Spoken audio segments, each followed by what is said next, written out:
All right, friends, it's Tina back with another video. It's on JasonBlaha. You know who?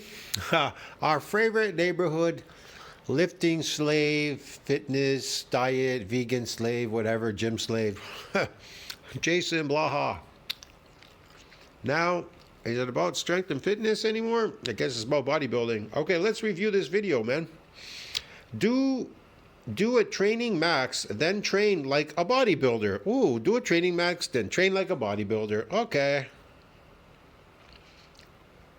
Hey everybody, it's JasonBlaha here, and today I want to chat with you guys a little bit about training maxes followed by bodybuilding work, why I'm a fan of them. Training max is followed with bodybuilding work. Bodybuilding is a very complicated thing because there's more than one thing you can do in bodybuilding, but a lot of people, they just stick to one thing.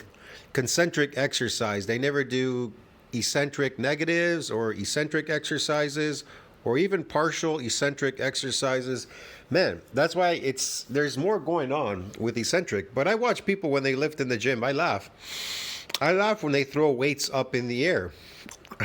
They go in the opposite direction of gravity. You have to go with gravity to get something. That's why it works so well, and it's not really a Look, think about it. Why do you think people put weighted vests on their body? Why do they put a weighted vest? Because they're thinking that it's going to cause them to expand if they put a weighted vest on their body. They're going to hypertrophy. Get it? Well, yeah, maybe. I don't know. Depends how much you're putting on your body and you walk around with it.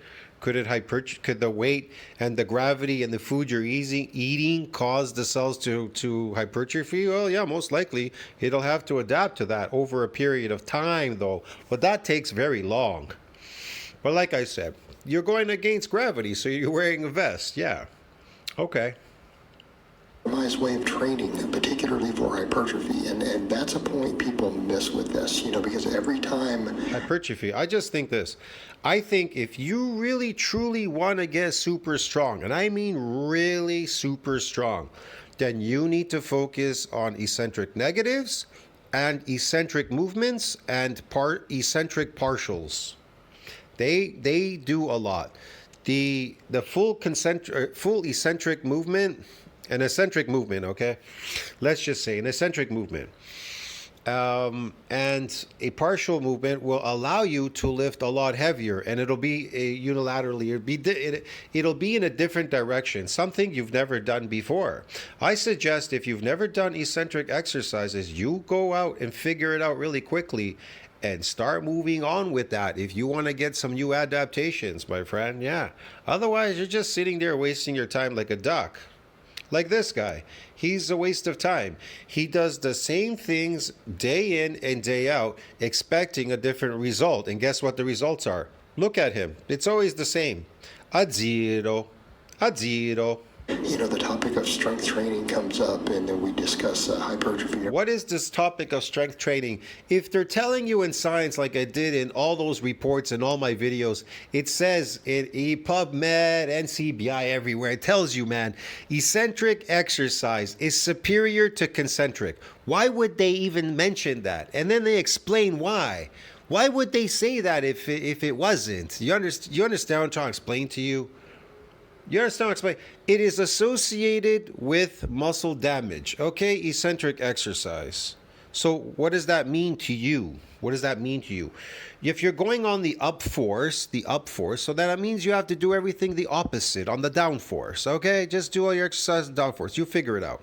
The point is, if you're throwing weights up in the air against gravity, you're never going to get as strong as you could ever get because you left out the body. You left out something in the equation, the body. It never got bigger and stronger. You got better at lifting things against gravity, lifting things up from the floor. I lift it and then I drop the weight. I lift weight and then I drop it. But what about if you pull it down? You understand me? And then it pulls you back up again, especially using cable machines. What if it does that? What if you have a machine where you could stack the weight, literally push it with your feet and just load the negatives all the way back? Instead of pushing it forward, do as many super heavy negatives as you could.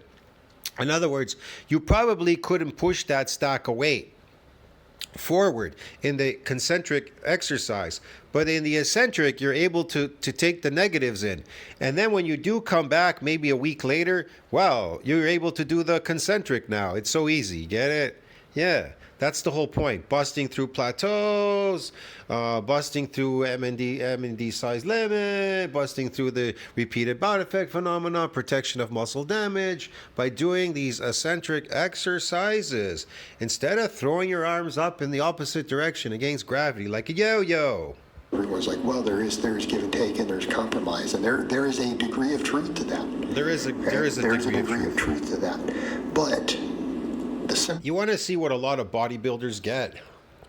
Here's what a lot of bodybuilders get, bro. Let me show you. In the present review study 15, men who had robust increases in muscle fiber cross-sectional area following a high-volume 6-week training program were analyzed. Remember, these are trained people. The density of contractile proteins, actin and myosin, in their muscle fibers decreased. They actually decreased. Yeah, okay. In their muscle fibers decreased, indicating that sarcoplasmic hypertrophy had occurred. Oh, what is sarcoplasmic hypertrophy? Well, there's a type of proteins, right? So these people, right? Muscle fiber hypertrophy in response to 6 weeks of high volume resistance training in trained young men is largely attributed to what? Sarcoplasmic hypertrophy. And if you don't know what that is, I suggest you look it up. All right? It's a different type of protein. It's sarcoplasmic hypertrophy. It's sarcoplasmic. It's sarcoplasmic proteins. Okay, so here's at the bottom. I'm not going to go through the whole thing, okay? These data suggest that short-term, high-volume resistance training may A. reduce muscle fiber actin and myosin protein concentrations in spite of increasing FCSA, and B. it'll promote sarcoplasmic expansion coincident with a coordinated upregulation of sarcoplasmic proteins involved in glycolysis. What is glycolysis? Glycogen loading. It's an energy source, and they'll tell you here too. Watch, and other metabolic processes related to ATP generation. What is ATP? Energy, and adenosine tryptophosphate or whatever. It's energy inside there. Okay, it's glycogen. Increasingly, this effect seems to persist up to 8 days following training. So this effect persists, this ATP effect, this sarcoplasmic hypertrophy loading, persists for the next 8 days. That's why I told you I've done sarcoplasmic training. I've done this. And what I did was I worked out once a week, right? Upper and lower body, upper body, lower body, once a week. And then I just focused on eating bowls and bowls of potatoes. And on the 5th week, I weighed well over 20 pounds on top of my regular weight. I looked like an open bodybuilder practically in 5 weeks, working out once a week. Because since it persists for the next 8 days, remember, glycogen synthesis needs to exceed that breakdown. Glycogen to get that sarcoplasmic phony artificial muscle growth. Get it? Just like myofibrillar growth, if you want to build the mass in the myofibrillar, then protein synthesis needs to exceed that breakdown. Do you understand me? They're two different breakdowns, yeah. So that's what really happens there, see? It's phony. It's phony stuff. It even tells you here, look, right there. Actin, myosin, sarcoplasmic protein, mitochondrial, and glycogen concentrations were altered in individuals that exhibited mean skeletal muscle fiber cross-sectional area. See this way? Hypertrophy following 6 weeks of high-volume resistance training. Hypertrophy. What is hypertrophy? Just means something's getting bigger. Fluid can make you get bigger. Cancer can make you can hypertrophy. You can get more cells. They hypertrophy. Hyperplasia, hypertrophy, whatever. There's all kinds of hypertrophies. Okay, so yeah, whatever. Fluid, blood, this, that, whatever. I don't know, man. What do you call it? Lactose or lactate or whatever the fuck. Lactic acid, inflammation, cell swelling is cell swelling. Cell swelling too. You can swell the cell. It's temporary. It's transient. So it's temporary. The pump is temporary too. It's transient as well. The pump. So all these weird, phony things that you're doing. Know what you're doing out there. Know what you're doing out there. Know what you're getting out there. Okay, friends? Yeah. Simple reality is when you really understand strength training, you begin to understand, particularly at a high. I understand what you call strength training, getting good at lifting things against gravity from the floor up in the air. That's what you consider strength training. You're able to go against gravity. Yeah. You consider that. But you stayed the same. You never got stronger. You got better at lifting, but you never got physically stronger. Yeah. High level, when you've observed really high level lifters for a long time, the people. Look, I'm not saying your bones and everything moving these weights around didn't adapt by strengthening themselves. They definitely do. It's chemical strength. It's flowing through your muscles and your bones. Okay, yeah, sure, for sure. Keep it lifting. The more you keep that weight on you, the more it has to adapt to these things. Yeah. Throwing weights up in the air, it's not, I don't know, man. It's not the best. Make it in the long game, you start to realize that the majority of strength training should generally be bodybuilding anyways, right? See? The majority of strength training should be bodybuilding. You should be building your body bigger and stronger. When you get bigger, you get stronger. And I don't mean sarcoplasmic. You're not going to get stronger getting sarcoplasmic. When you get bigger in myofibrillar growth, then you get stronger automatically. And the research confirms this. I mean, it's confirmed in the data. It's confirmed in observing people who've stuck it out. But it's funny. People don't do eccentric exercises. So when they don't do eccentric exercises, they don't build their bodies. And so they focus on concentric. So they do the concentric, and that will give you a force production. Concentric gives you force production. It's not associated with muscle damage. Remember what I did in that video? I showed you that clip. It's in my community section. It says there, not associated. Concentric is not associated with muscle damage. What is associated with muscle damage? Eccentric exercises. Do you understand me? You have to first build your body big and strong, and then you can focus on the concentric and get better at lifting heavier weights, and you'll never get injured because you'll be stronger. And who've done powerlifting and stuff for 20 plus years successfully, most of them train like bodybuilders most of the time anyways. That's true. Most of the people train like bodybuilders. Powerlifting is bodybuilding. It's all incorporated in there. Okay. So focusing on bodybuilding, body composition, even aesthetics is actually still completely viable for getting strong as your primary focus. And you can make it the primary focus of your training, which is something I've started doing more. You can. Where I used to only care about strength for a long time, then I started, somewhat recently, less than a year ago, started having, a bit of an aesthetics focus. Now I train pretty much entirely for it. And for a short bit, I even took the training maxes and everything out. And here's the thing that I want to note.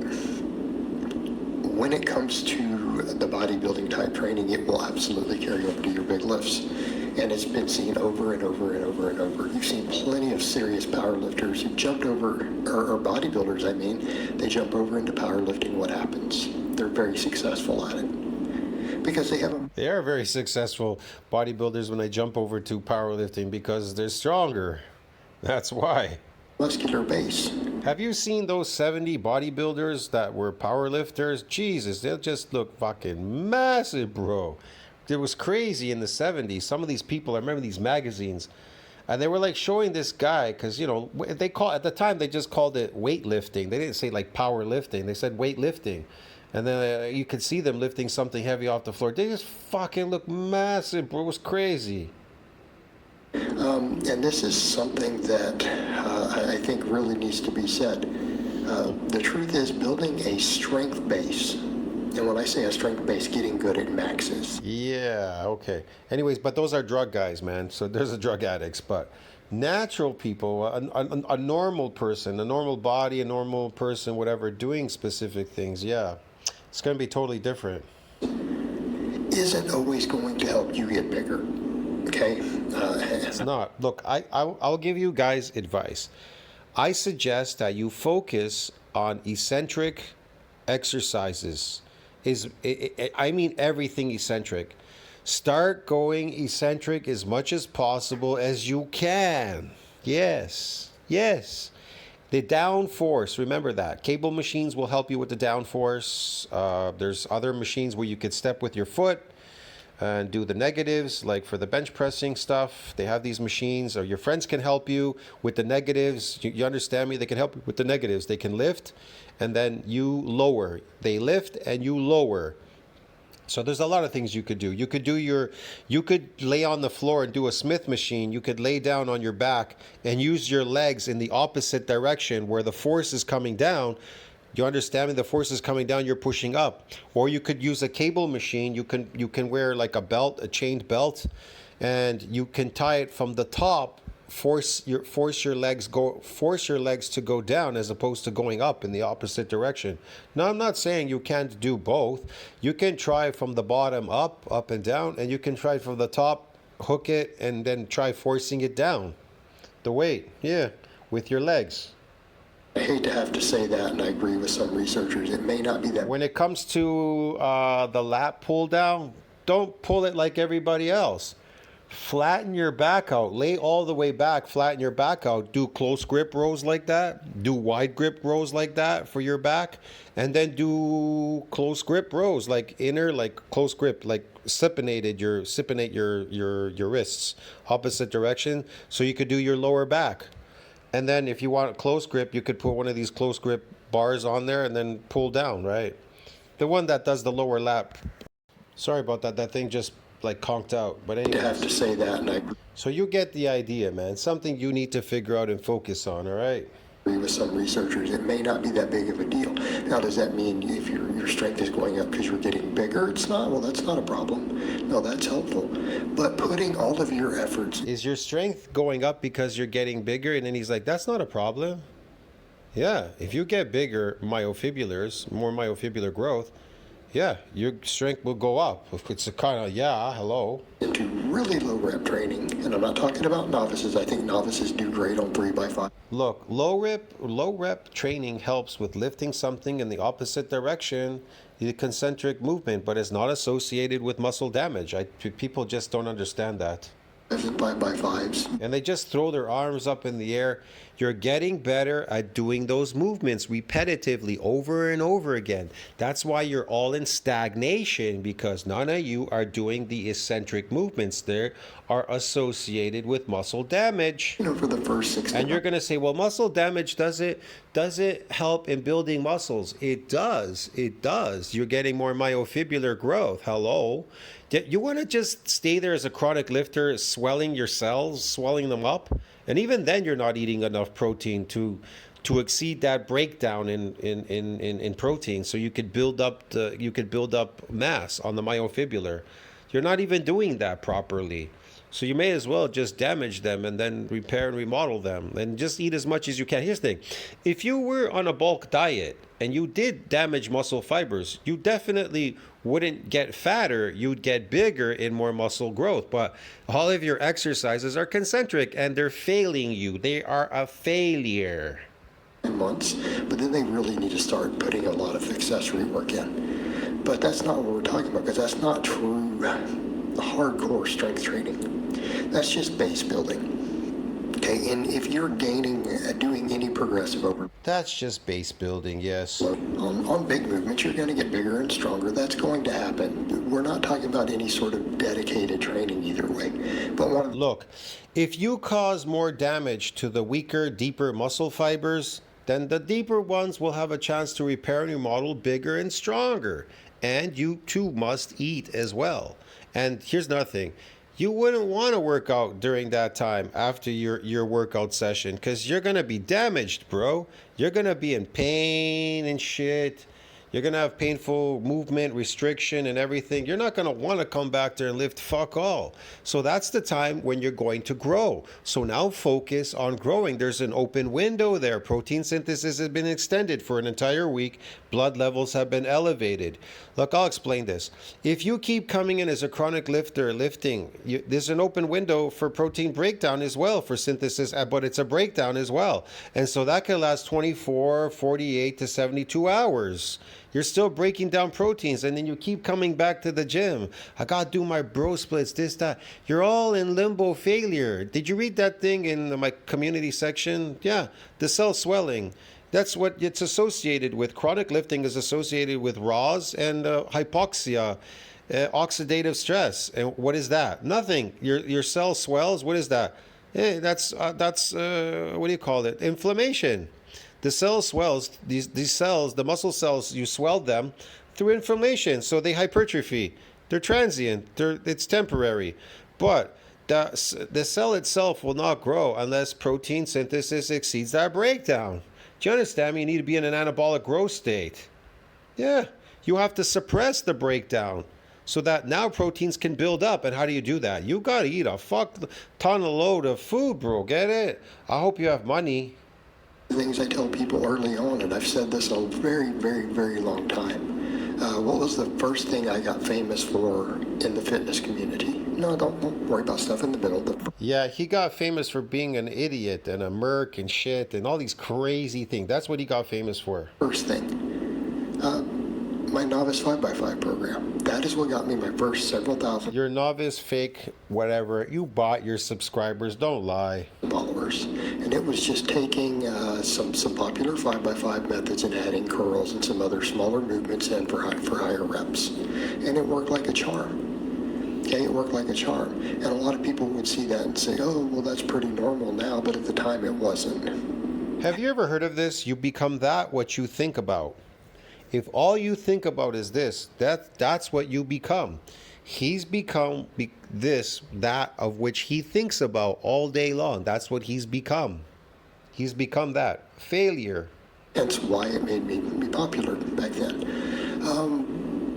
So that was the first thing that put me on the map. So just so that we're aware historically, that is a position I took well over a decade ago.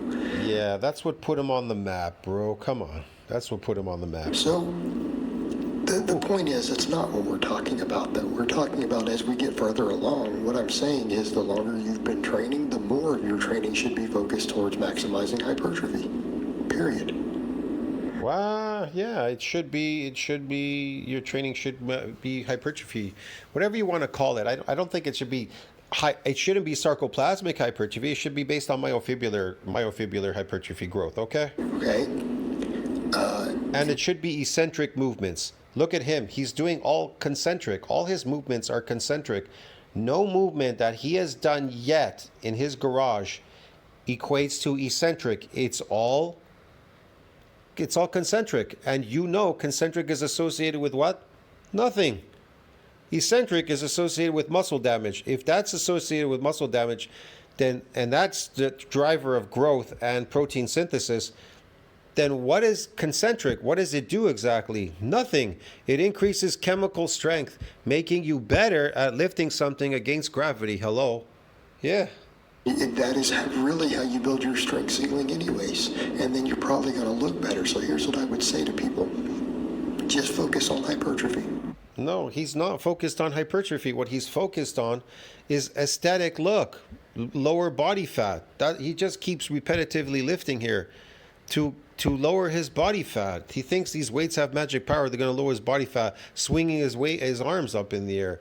It's all about diet, what you're putting in your mouth. That will transform your body. Yeah. Okay. Focus on hypertrophy. If you keep swinging those weights and eating chocolate bars and legumes and pizza and fucking pasta and hot dogs and I don't know, pecan coffee shit and tofu and all that, then your body will reflect that look. You are what you eat, and you become that. If it jiggles, you jiggle too, bro. Yeah. To your time doing 10 plus reps. Now, if you're more an intermediate, you can get away with more fours and fives and stuff still, sure, absolutely. But as you get more advanced, I'm going to recommend you go further and further in that direction because you're going to need it, because you're not going to get neural drive and all this stuff to a great extent anymore. Neural drive. He's so worried about these things that are just meaningless. And too much heavy lifting just beats you up. Yes, too much heavy lifting does beat you up as an old person. You're going to find that your knees are going to hurt if you squat heavy, lift heavy. You're going to have hard times walking around. It'll weaken you. You'll be weaker as an older person. When you as a natural older person, not on drugs or anything, and you lift these heavy weights in the gym, I guarantee you, you're battering your body like crazy. It's going to be hard to move around or do any sports. You'll be weakened in a weakened state. And even young people, when they batter their bodies sometimes, they too are in a weakened state. During that time, when you come out of the gym, you're in a weakened state. You could get beat up.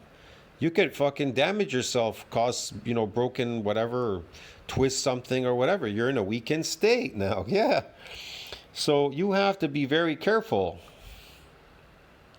especially chronic lifters. And it doesn't make you much stronger beyond the muscle growth it gives. Okay? And this is a point I've made even with assistance exercises. I think it doesn't make you much stronger. How the hell could you be stronger if you just battered your body lifting weights? You've become weaker now when you leave the gym. A weight doesn't make you stronger. They make you weaker. You understand me? It's the adaptations that make you stronger, either in chemical strength or myofibrillar growth.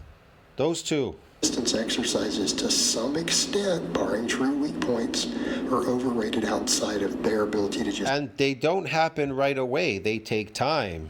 ...get you bigger. And you don't have to do those specific assistance movements to do that.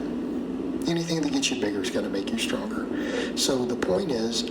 Anything that makes you bigger is going to make you stronger? No. If sarcoplasmic hypertrophy makes you bigger, it won't make you stronger. It's not associated with strength. It's glycogen loading, ATP. Make your training bodybuilding training, okay? And then if you want to get strong, and again, I would say to guys who are like, but I just want to get bigger. Are you sure you don't want to get, what if it doesn't cost you anything? And I think that's where the situation comes. If it doesn't cost you anything, food costs money. It's not free. I gotta tell you one more time. If you don't have money, you can't eat, don't waste your time. Don't waste your time. Maybe work out a little bit here and there, or whatever, but don't waste your time. Don't waste your time. Don't waste your time thinking you're gonna build your body. A weight is gonna build your body. What's never gonna happen. Some people think that it's going to cost them something. Training maxes don't cost you significant recovery. They're not going to cost you muscle growth. They're not going to cost you... They will cost you muscle growth. They will cost you lots of things if you can't eat. ...any of that. Because they're so low intensity. So look at... You can shrink your muscles lifting. A lot of people have found that out. Look at that new video by, what is it, Hypertrophy, House of Hypertrophy. Look what he says. When you don't give enough time to repair, you actually shrink yourself. Yeah. The training maxes I'm doing in this, these are really not that heavy for me. And I would say if you're reasonably advanced, anything above about 80%, 85% of your 1 rep max is going to produce a neural drive response. It is going to... 85% of your 1 rep max, 85%. What if you can lift that 85% 10 times or 20 times? Does that mean you're stronger than the person that can lift it once? Carry over to your ability to max out. Now, if you're not advanced, you probably need to hit 90% or a little above, but if you've been training 5+ years hard, you don't have to do that. It's going to carry over, and it will carry over if you even decide to do a powerlifting meet. You think you will find that your max is on the platform if you just do easy training? I'm going to tell you, if you train eccentric exercise, that is a carryover to every sport. You'll be a beast. You'll be an animal. You'll look like you're on steroids, like me. I did in the past a lot of eccentric work, and I ate a lot, and it made me massively big, and it lasted for many years, and I never lifted again a weight. I never touched a weight. And so what I'm trying to tell you is, if you truly want to build your body big and strong, eccentric exercises are the best. You're able to lift even heavier. Yeah, it's crazy. Maybe, like I said, one of these days I'll go to I'll show in the gym how some of these things work exactly. What do they look like? How does this work? Why you can lift so much more, and so forth and so on. Whatever. Yeah. Maxes like you see me doing here will absolutely carry over to much bigger numbers when you do need to hit a true max. But just focus on technique, form, long pauses on the benching, deep squats. Make sure that they're just clean, pretty powerful reps with a moderately heavy weight for one rep. And you can start a workout with a single training max, just a single rep on one of your big movements. He's never going to improve. His boobs here, his arms, his shoulders, his legs. He's suffering from sarcopenia because he's exhausted the satellite cell pool. When you do chronic lifting and you keep swelling the cell, I told you before, remember, you guys, you're inflammaging these cells. They're inflammaging, get it? Yeah, you come into the gym, you inflame yourself, and then you walk around, pretend you're big. Then you got to come back and inflame the cells again. You got to swell those cells up so they can inflame again and look pretty and big, right? Fakely. Hypertrophy them through cell swelling. Yeah. You understand me? And so that's RAWs and hypoxia.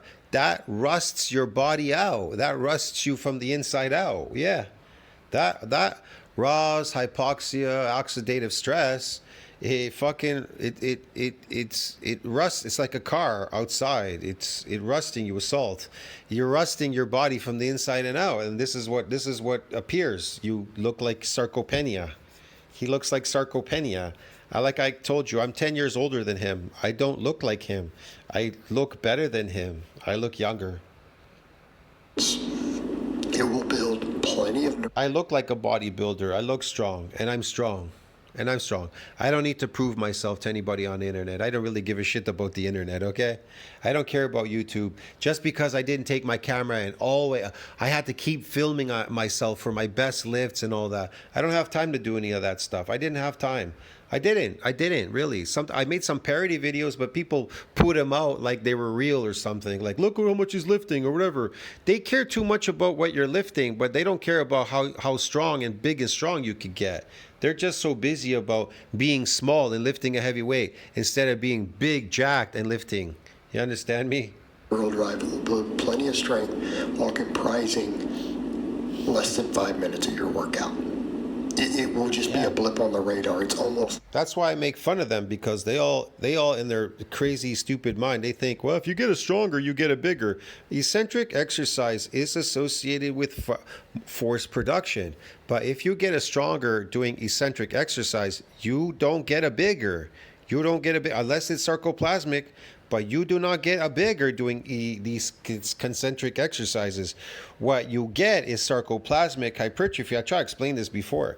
That bigger that you get, providing you're eating enough glycogen, is sarcoplasmic. Like it said there, in 6 weeks of training and trained young men. You understand me? High volume training. Yeah. That's what it is, sarcoplasmic. A warm-up. It is almost a warm-up, and that's really how I treat it. And it can also be in low volume. It doesn't necessarily high volume. Just they did high volume, so the majority of their sarcoplasmic hypertrophy was attributed to because they were able to absorb more of this glycogen into the muscle. For every gram of glycogen, 3 grams of water is drawn between skin and muscle into the muscle. They call that glycogen synthesis, just like protein synthesis. And then everything else is bodybuilding work. You know, mostly 10 to 20 reps, some stuff even higher. Come in and do all your, your wide grip. Yeah, bodybuilder work. You can rep out 30 reps. You could even do 60. Hell, you could even do 100 if you want. Can you do 100 reps lifting a particular weight? Yeah, you can go all the way to 100.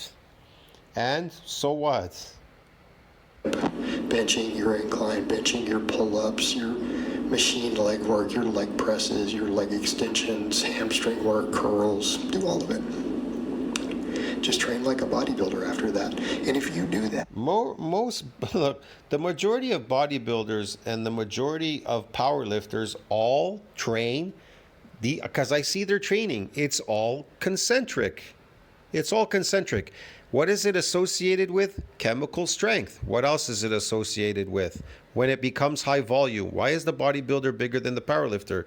Because now he's moving towards high volume, doing concentric exercise, and concentric is not associated with muscle damage. What's it associated with? Sarcoplasmic hypertrophy. Yes. And even in powerlifters, they get some sarcoplasmic because his energy source, they're eating glycogen. A lot of these people are eating carbs, man. Come on. They're eating carbs. They're eating an unnatural diet carbs, okay?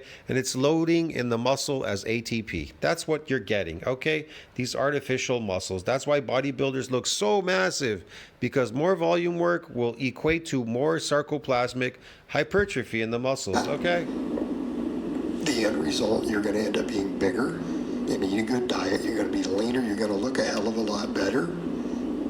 Okay. Oh, you could look leaner because you keep chronically lifting. So yeah, you're using up some energy. Your body will probably start burning the triglyceride in the fat cells. Yeah, as energy. But if you do the training maxes to start, you're going to develop just as much strength, if not as much, but very close to what a serious powerlifter would with their training. But because you have the better body composition and the better muscle mass, you're going to bridge the gap anyways, because that's already going to raise your strength ceiling. Okay? Well, yeah, if you get mass, real mass, then yeah, your strength ceiling will go up. But it could fool you because you got better at lifting, so you can't equate the two together, the sarcoplasmic, whatever, because that doesn't make you stronger. And it's not really a hybrid. It is simply saying, look, a little bit of training maxes are all that we need to get really strong, and just focus everything else into... No, that's not what you need. You need eccentric, and you need food and eccentric exercises. You're going to get massively big and strong. Body composition. You're going to have less. And the cool thing about eccentrics, you could do eccentric negatives, partials, or just moving for eccentric exercises. That's what's so cool about it. Yeah, that's what's so cool about it. There's a lot more you could do there. There's a lot more. Injuries, you're going to look better, and you're going to be just as strong. All right, guys, but that's really all I have to say on that today. You're going to look better and be just as strong. Of course you are, man. I try to convince this guy. He doesn't listen. Blaha never listens. I'll see you next one. Tell what you think about. Like, subscribe, comment down below. Helps with the algorithm, friends. JasonBlaha, Sarcopenia, bro. Yeah, man. Bodybuilding. I told you, bodybuilding is superior. That's why he moved towards bodybuilding, because naked bodies look better. See you in the next one, friends.